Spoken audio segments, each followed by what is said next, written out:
सज्जनों, शैलेंद्र दर्शन YouTube channel पर आप सबका स्वागत और अभिनंदन।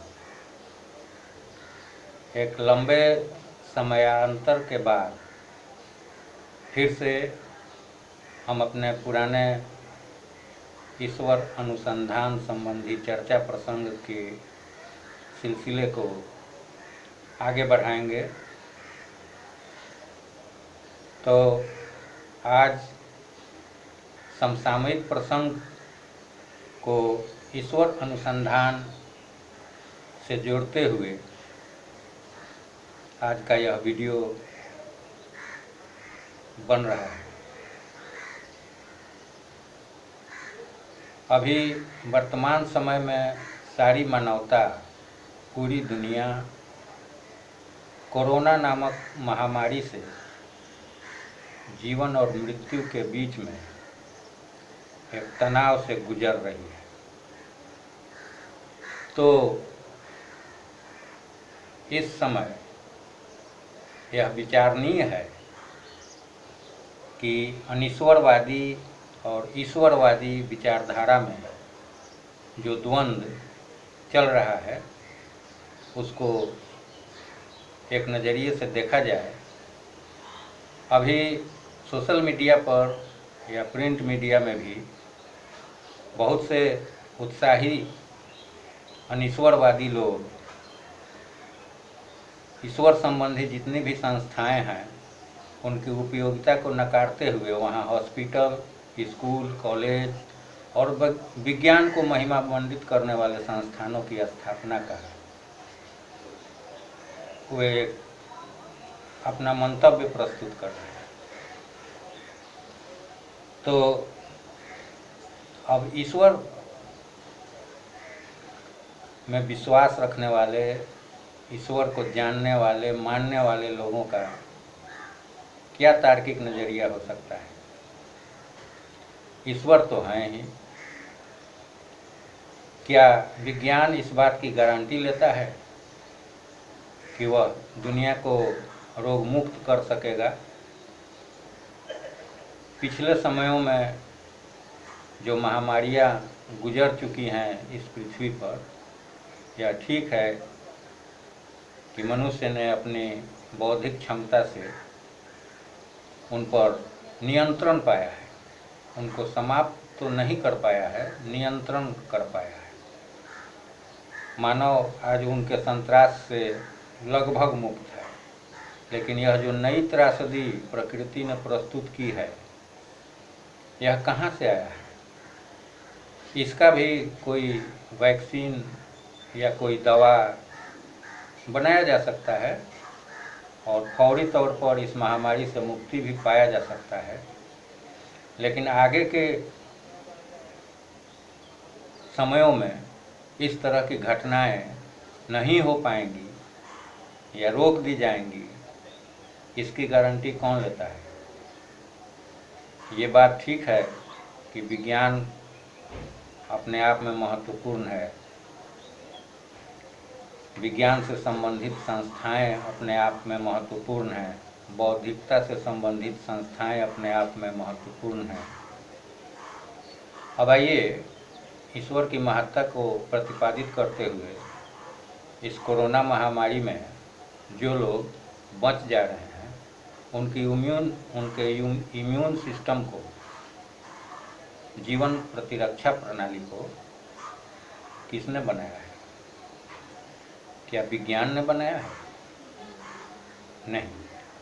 वह उसको बढ़ा या घटा सकता है, उसका निर्माण नहीं कर सकता है। तो यहाँ साबित हो जाता है कि उन सब चीज़ों को बनाने वाला कोई और है और सभी चीज़ों को बनाने वाला वही है जिसने इम्यून सिस्टम को बनाया है, मानव शरीर को बनाया है, प्रकृति के सारे उपादानों को बनाया है। यहाँ तक कि इस पूरी सृष्टि, ब्रह्मांड, आकाश गंगा और बहुत से गैलेक्सीज हैं, सबका निर्माण उसी ईश्वर ने किया है और वही समर्थ है इन सब का नियंत्रण करने में और समय के गर्त में इनकी क्या भूमिका होगी या होती है या होती रही है, उसका वास्तविक नियंत्रक वही ईश्वर है। लोगों को निराशा इस बात से होती है कि यह सारा संसार ही नश्वर है, इनका शरीर नश्वर है, इनके निर्माण नश्वर हैं, और प्रकृति में जो भी जन्म लेगा, उत्पन्न होगा, उसको नष्ट हो जाना है, उसको मर जाना है। और मृत्यु और जीवन का यही चक्र चलता रहेगा। और इसके अंतर्गत आत्मा नामक जो तत्व है वह ईश्वर से विछुड़न की स्थिति से छुटकारा पाकर पुनः ईश्वर में जाने के लिए आग्रहित रहेगा। तो कम से कम शिक्षा की कमी के कारण, विशेषकर आध्यात्मिक शिक्षा की कमी के कारण और दार्शनिक विचारों के अभाव में तुरंत कोई टिप्पणी कर दिया जाता है। टिप्पणी करने से कोई किसी को रोक नहीं सकता है। गहन विचार मंथन और अनुसंधान के बाद किसी निष्कर्ष पर पहुंचने पर ही किसी चीज़ की सही व्याख्या हो पाती है। आज विज्ञान भी गहन अध्ययन और उसके निष्कर्षों पर ही आधारित है। ईश्वर विज्ञान भी उसी प्रकार की एक चीज़ है जो आत्मा, परमात्मा और जीवन के वास्तविक स्वरूप इत्यादि का निरूपण करता है। और अंततोगत्वा व्यक्तिगत साधना के बल पर ईश्वर से इस आत्मा का संयुक्त हो जाना ही इस जीवन की सार्थकता उसके अनुसार प्रतिपादित है।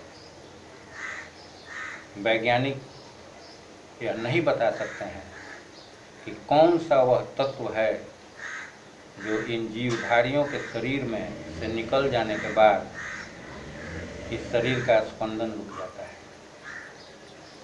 कौन सा वह तत्व है जो जन्म से लेकर मृत्यु पर्यंत इस शरीर में बना रहता है और उसके अनुपस्थित हो जाने के बाद यह सारा शरीर संस्थान शांत हो जाता है और इसकी सारी हरकतें रुक जाती हैं। तो कोरोना महामारी के संकट के दौरान आज यह और भी प्रासंगिक हो चला है कि ईश्वर की सत्ता को नए सिरे से विचारा जाए और उसके महत्व को समझा जाए और अपने जीवन में सकारात्मक रूप से ईश्वर को स्वीकार किया जाए, स्वीकृति प्रदान की जाए। धर्म पृथ्वी पर बहुत से ईश्वर का ही अनुसंधान कर रहे हैं।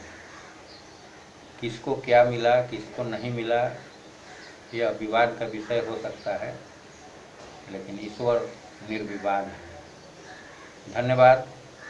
फिर अगले वीडियो में हम ईश्वर अनुसंधान क्रम की चर्चा जारी रखेंगे।